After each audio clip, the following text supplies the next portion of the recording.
What's up, military millionaires? Today I'm going to talk to you about the different exit strategies you need to understand in order to protect your assets with your real estate investments.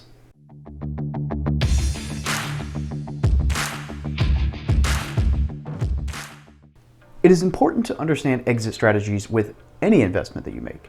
There are many different exit strategies when investing in real estate, which allows you to be creative and create some really great safety nets for yourself.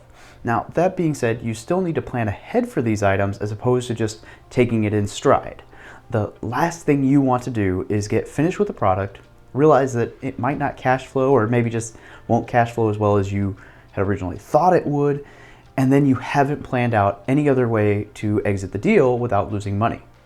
Take it from a guy who's lost money in a deal or two while progressing through this journey.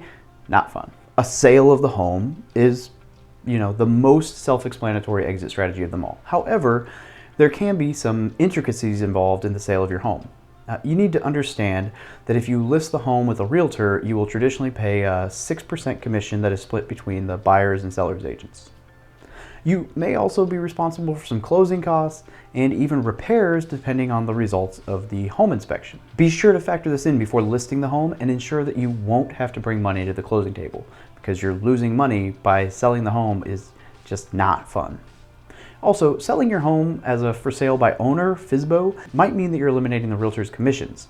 However, FSBO homes stay on the market longer and sell for less money than homes sold by agents generally do. So don't get sucked into the FSBO trap. Just list the home with an agent and avoid all the headaches of trying to do it yourself. Plus, there's added fiduciary stuff and contractual obligations and stuff to help you out if something goes wrong after the sale. If the property appreciated a lot in value, you could be on the hook for capital gains tax when you sell. Now, long-term capital gains taxes range from 0 to 20%, depending on how much money you would be receiving in capital gains. Short-term capital gains is even more expensive, but you won't have to worry about that as long as you own the home for at least 1 year. Also, if you live in your home as your primary residence for 24 months cumulatively, that means total, out of the previous 60 months leading up to the sale of your home, which means you could live in it for 1 year, then out, then back for one over the last 5 years, you will not have to pay capital gains tax when you sell at all. Well, up to like $500,000. For active duty, though, you can avoid capital gains tax if you lived in the property for 24 months cumulatively out of the last 15 years. That's 3 times longer prior to the sale of your home. Now, talk about an incredible tax benefit. That's awesome. You can avoid paying capital gains tax for up to 15 years after moving out of the house, as long as you reside there for 24 months during that time period. And the reason you left was for military orders. Rent to own is another great exit strategy. Selling a property on a lease option contract, or commonly known as rent to own, is a cool way to exit a real estate investment.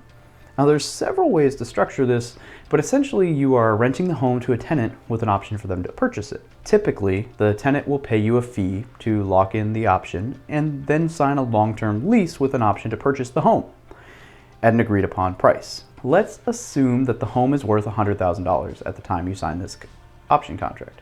You, the lessor, could have the tenant, leasee, pay you $5,000 to lock in the lease option price at $100,000 for the next 3, 4, 5 years, etc.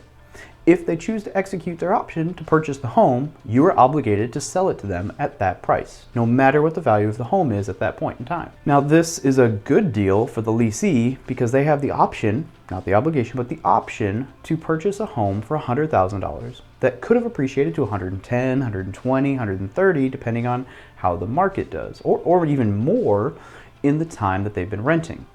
It's a good deal for you because you get to keep the option fee and can charge more for rent. That is because an agreed amount of each rent check is placed in an escrow account that goes towards the purchase of the home. Generally, I mean, that's not always the case, but that's usually how you work it out.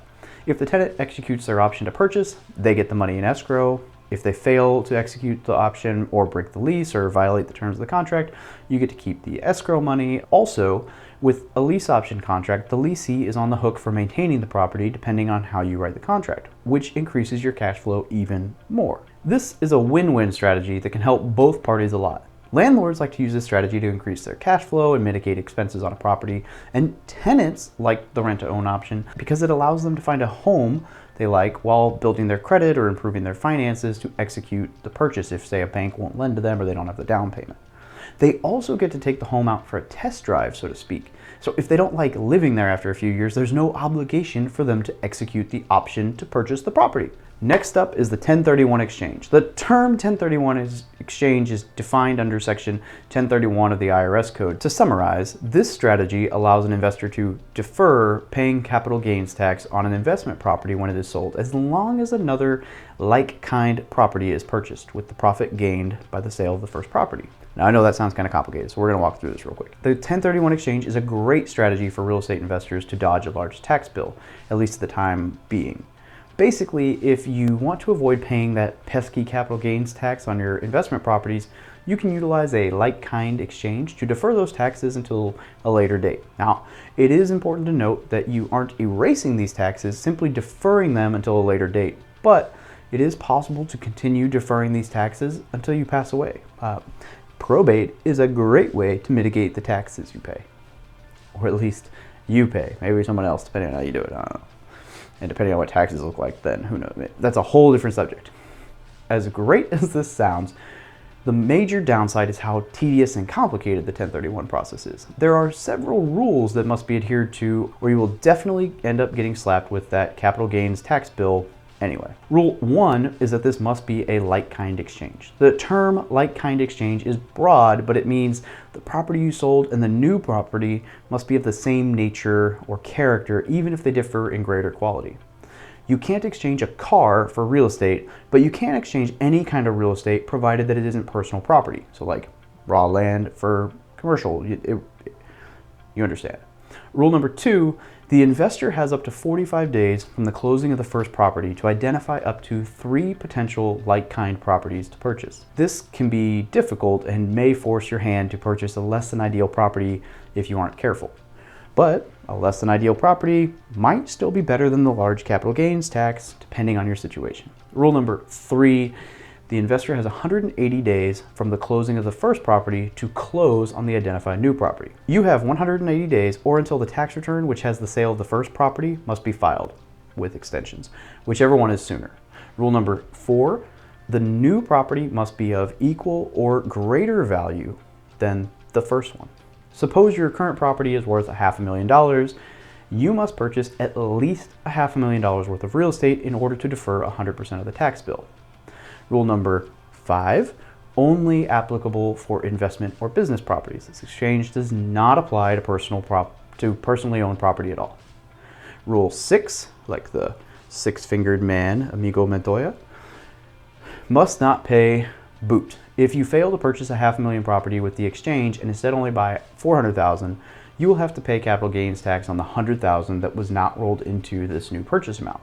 This amount is commonly known as a boot, or the boot. Rule number 7, the tax return and name on the deed of the new property must be the same as the tax return and name on the deed from the previous property.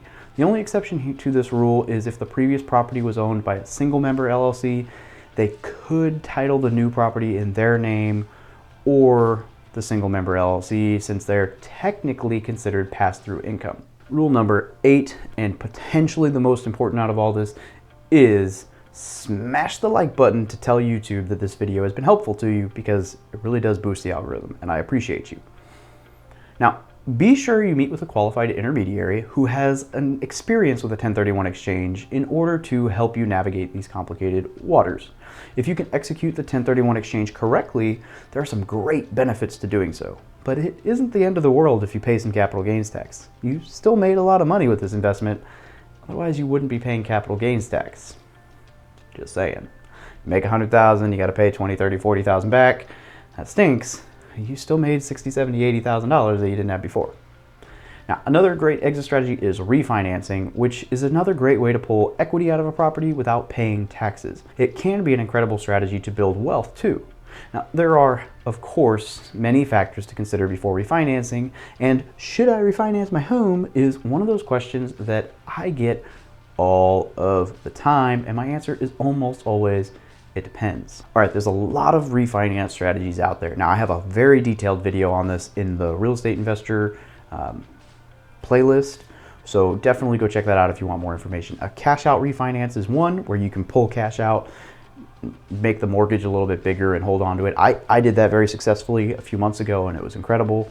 You can also refinance to lower the interest rate. You can refinance to leave your payment the same but lower the length of the mortgage. You can refinance to extend the length of your mortgage to lower the interest rate as well. I don't recommend extending your mortgage date. The amount of interest you'll pay long term, not worth it. Lots of different options, and definitely worth looking into all those. Check out that video and the other playlist if you want a lot more information. Ultimately, your situation will dictate the answer, but refinancing can be a great way to go and pull out equity or capital from your properties. Just look into it. Can't hurt. Successful implementation of these exit strategies. You need to plan out as many possible exit strategies as possible before purchasing a property. The more creatively you can plan exit strategies for your real estate investments, the more lucrative they will be. Having the ability to find solid exit strategies will mitigate a lot of risks with your real estate investments. Warren Buffett's #1 investing rule is to never lose money. And these exit strategies are sure to help you accomplish that. Without an exit strategy in place, I'm not going to say you will lose money, but it's more likely. You need to have safety nets in place. So definitely plan out these exit strategies. Now, if you found this video helpful, feel free to subscribe. If you didn't, well, I don't know why you made it this long. Good job.